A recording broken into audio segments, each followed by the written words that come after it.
여러분, 한국의 진짜 경쟁력이 뭔지 맞춰보세요. 기술도 아니고 속도도 아니고 서로가 서로를 사람으로 보는 습관이에요. 근데 그 습관이에요. 한번 느슨해지면 얼마나 빨리 사라지는지 바로 그 얘기부터 하겠습니다.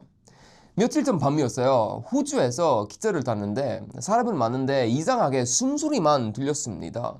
편한 지목이 아니었어요. 다들 고개를 숙이고 눈을 안 마주치고 그 지목이 예의가 아니라 방어라는 걸 저는 바로 느꼈습니다.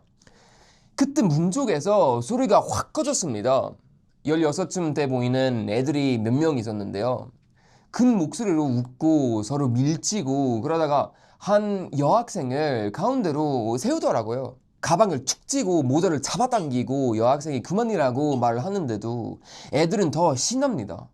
여러분, 그 순간에 제 머리속에 한 줄이었어요.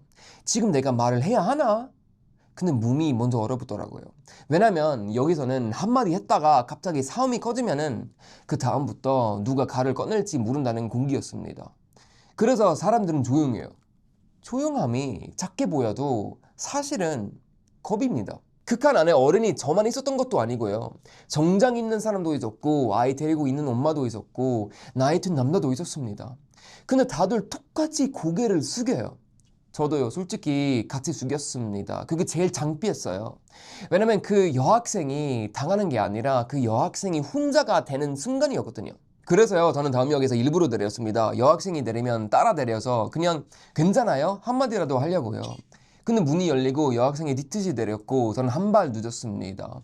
문이 닫히는 그 찰나에 그 얼굴이 잠깐 보였습니다. 화도 아니고 눈물도 아니고 그냥 아무도 나를 안 봤다는 표정이었습니다. 그 표정이에요. 사람을 오래 따라옵니다. 집에 와서 잠이 안 왔어요. 그때 갑자기 한국에서 봤던 기억이 뛰어나왔습니다. 서울 지하철이었는데요.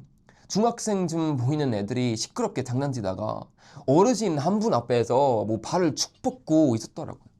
근데 옆에 있던 아주머니가 말을 길게 하지 않았습니다. 발 내려! 딱 이 한마디였는데요. 애들이 얼굴이 확 굳더니 바로 내렸습니다. 그때 저는 속으로 웃었어요. 그 한마디가 무서워서가 아니라 그 한마디 뒤에 사회 전체가 서 있는 느낌이 있었거든요. 누가 선을 넘으면은 누군가는 반드시 선을 다시 구워주는 나라, 그게 바로 한국이었습니다. 그런데요, 요즘 한국에서 그걸 뭐라고 부르죠, 여러분? 오지랖? 꼰대? 그 말이 너무 쉽게 뛰어나옵니다. 여러분, 오지랖 중에 쓸데없는 것도 있어요. 저도 그거 알고 있습니다. 근데 공동체를 살리는 개입도 있습니다. 그걸 한 덩어리로 욕해버리면은 결국 남는 건 호주 기차 안에 갔던 지목이에요. 그리고 그 지목은요, 언젠간 반드시 북녘으로 바뀝니다. 제가 스웨덴에서 어릴 때는요, 동네가 진짜 따뜻했습니다. 누가 쓰레기를 길에서 버리면은 옆집 아주머니가 바로 말했고, 아이들인 어른 앞에서 손 넘으면은 동네 어른이 그건 좀 아니지 하고 잡았어요. 불편했냐고요? 불편했죠. 근데 그 불편함이 있었기 때문에 우리가 안전했습니다. 그거 없어지는 순간부터 사람들이 이렇게 배워요. 말하면 좋네. 괜히 나섰다고 지킨다. 괜히 말했다가 시비 난다. 이 생각이 퍼지면은 동네 눈이 커집니다. 그리고 눈이 커진 동네는요, 경찰이 많아도 마음이 계속 무너져요. 여기서 중간에 제가 받은 메시지를 하나 얘기할게요. 한국에 있는 친구가 갑자기 보내왔습니다. 형, 우리 엄마가 에스컬레이터에서 밀렸는데 주변 사람들이 영상만 찍고 아무도 안 잡아줬대. 이 말 읽는 순간 저는 숨이 턱 막혔습니다. 한국이 제가 알던 한국이면은 손이 먼저 나갔을 거거든요. 적어도 누군가는 잡았을 겁니다. 친구가 이어서 이렇게 씁니다. 엄마가 다친 것보다 더 상처인 건 그때 주변 사람들이 나를 사람 안 본 느낌이래. 여러분, 이게 진짜 위험해요. 사건 하나가 나라를 망치는 게 아니라 이 느낌이 반복되면서 사람들이 서로를 믿는 속도가 느려지는 겁니다. 그리고요, 저는 호주에서 또 한 번 비슷한 순간 봤습니다. 새벽 2시쯤이었는데요. 제가 사는 아파트에서 화재 경보가 울렸거든요. 귀가 찢어질 듯한 소리예요. 저는 바로 문을 열고 복도로 나갔습니다. 근데요, 놀랍게도 복도에 사람이 거의 없습니다. 문틈으로 불빛은 새어나오는데 누구도 얼굴을 안 내밀어요. 저는 문을 두드리고 말했어요. 괜찮아요? 괜찮아요? 용기 나요. 그랬더니 안에서 아주 작게 대답이 나옵니다. 괜찮아요. 그냥 오작동이에요. 그 말이 끝났어요. 다들 다시 문을 닫습니다. 그런데요, 몇 분 뒤에 진짜 연기 냄새가 올라왔어요. 그제야 사람들이 우르르 나옵니다. 근데 그때요, 서로를 보지 않습니다. 각자 자기 짐, 자기 반려동물, 자기 아이만 챙겨요. 저는 그 순간 확 느꼈어요. 여기는 남의 일에 먼저 손을 떼면은 위험한 사회거나 좋은 마음도 의심받을 수 있고 괜히 책임을 떠안을 수도 있으니까요. 그래서 모두가 뒤로 물러서요. 그게 쌓이면은 위급한 순간에 첫 번째 반응이 도움 말고 회피가 됩니다. 한국에서는요, 비슷한 상황이면은 문을 두드리는 사람이 한 명이 아니라 3명, 4명, 5명 정도 나옵니다. 제가 한국에서 살 때 가스 냄새 난다고 이웃이 문을 3개 두드리는 적이 있습니다. 툭툭툭. 저기요, 혹시 가스 새는 거 아니에요? 그 말에 잠이 확 깼고요. 저는 부랴부랴 밸브를 확인했습니다. 근데 진짜로 아주 조금 새고 있었어요. 그 이웃이 없었으면은 저는 그날 밤 어떻게 보냈을지 모릅니다. 여러분, 이게 한국의 힘이에요. 친절한 미소가 아니라 위험 앞에서 먼저 움직이는 습관입니다. 제가 스웨덴 친구의 집에 갔을 때요, 현관문 앞에서부터 분위기가 완전 달랐습니다. 첫 번째 문이 있고 또 절문이 하나 더 있고 복도에 카메라도 돌아가고 엘리베이터 타려고 하면은 또 번호를 눌러야 했어요. 저는 그냥 와, 보안이 좋네 정도로 생각했는데요, 친구가 웃지도 않고 말을 합니다. 아니, 이게 기분이야. 그 말이 진짜 무서웠어요.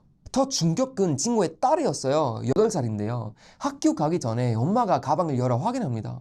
무슨 물건이 있어서가 아니에요. 혹시 낯선 사람이 따라오면 어떻게 해야 하는지.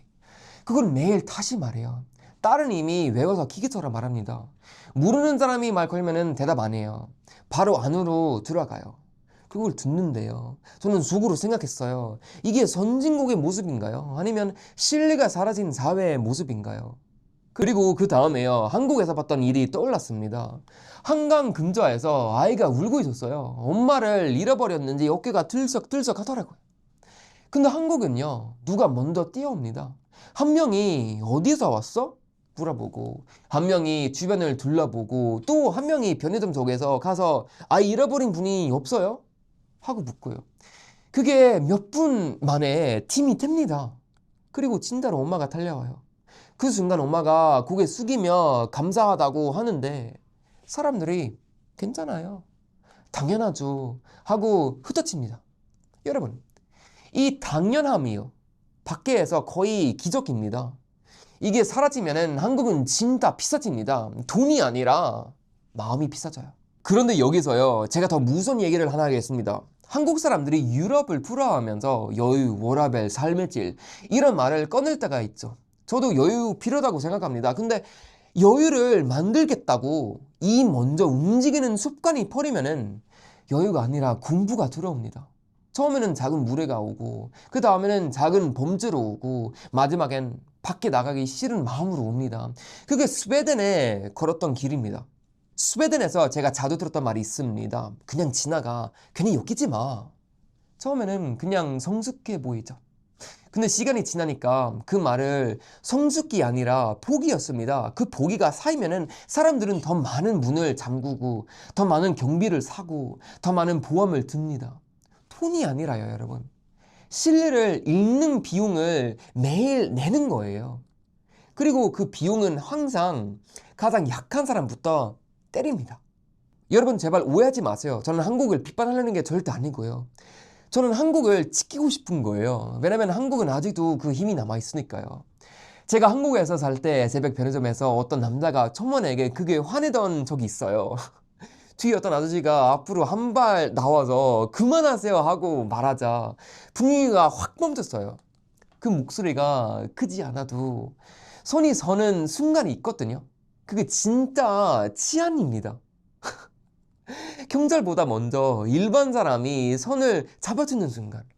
근데 요즘 한국에서요, 그 선을 잡아주는 사람이 비우는 분위기가 생기면은 다들 뒤로 빠지기 시작합니다. 그럼 누가 남죠? 소리 큰 사람만 남아요. 그게 무서운 겁니다. 여러분, 저는 그 호주 기차에서 한번 얼어붙었던 사람이에요. 그래서 더 세게 말합니다. 한국의 강함은 거창한 구호가 아니라 그 순간의 시선을 들어주는 용기입니다. 한마디가 부담스러우면 그냥 옆에 서 있는 것만으로도 손이 생깁니다. 그 손이 무너지면은 한국도 결국 문이 두 겹이 되고 아이에게 조심해만 남고 사람들은 서로를 못 믿는 채 매일 비용을 내면서 살아가게 됩니다. 그때 깨달아도 늦어요. 그래서 마지막으로 저는 여러분에게 이걸 오래 생각한 사람처럼 말하고 싶습니다. 한국의 장점은 화려한 기술도 멋진 건물도 아니에요. 손을 지켜주는 사람이 아직 많다는 겁니다. 누가 울고 있으면은 한번 쳐다봐주고, 누가 위험하면은 한번 문을 두드리고, 누가 선 넘으면 한번 멈춰 세우는 그 힘. 그거 무너지면은 안전도 무너지고, 가족 문화도 무너지고, 결국 서로를 못 믿는 나라가 됩니다. 여러분, 오늘은 딱 하나만 기억해 두세요. 그냥 지나가는 순간이 늘어나면은 한국은 한국이 아니게 됩니다. 그리고 그때 여러분은 뒤늦게 깨달을 거예요. 우리가 원래 갖고 있던 게 얼마나 비싼 것이었는지요.